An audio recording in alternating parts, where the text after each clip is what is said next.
Okay, we're going to try something a little bit different today. You are going to watch the video and you're going to take notes as you watch the video. Okay, so last week we talked about slope, and now we are going to talk about the slope-intercept equation, which hopefully we remember from 7th or 8th grade as y equals mx plus b. It's going to be one of our favorite equations this year. So we're just going to refresh about all of what the different letters or variables mean. So first we have slope, which is going to be our m. And remember, we can find slope using either rise over run or y2 minus y1 over x2 minus x1. And remember, all that means is you're just going to subtract the y's divided by subtracting the x's. And then we have our y-intercept, which is our b. So remember, the y-intercept is just where the line touches the y-axis.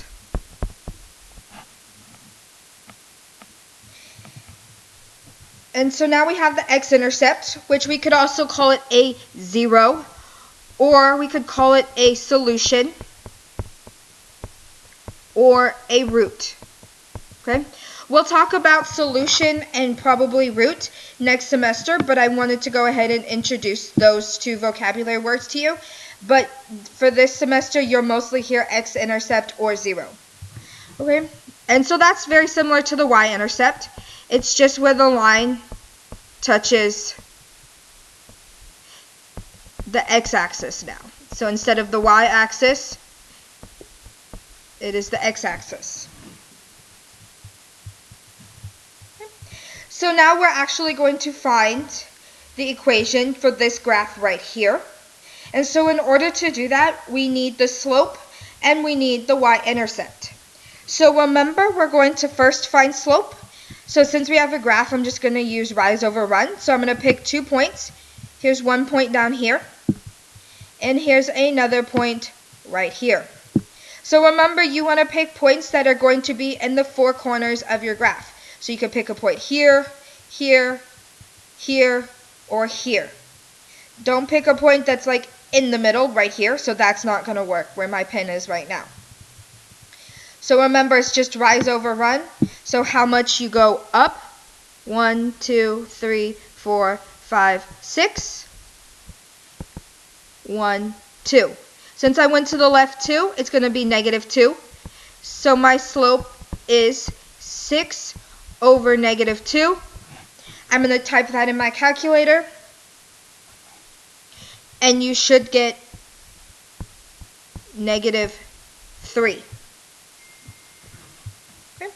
So now I'm going to find the y-intercept, where this line touches the y-axis, and it's going to touch it right here. And at that point, my y-intercept is 3, because that's where the graph touches the y-axis at +3. I'm going to do the same thing for my x-intercept. Where does the line, this line, touch the x-axis? And it touches it right here. So my x-intercept, which I'm going to abbreviate as x-int, which means x-intercept is going to be 1. So now I'm going to write my equation. I have y equals -3x plus 3. And that's it.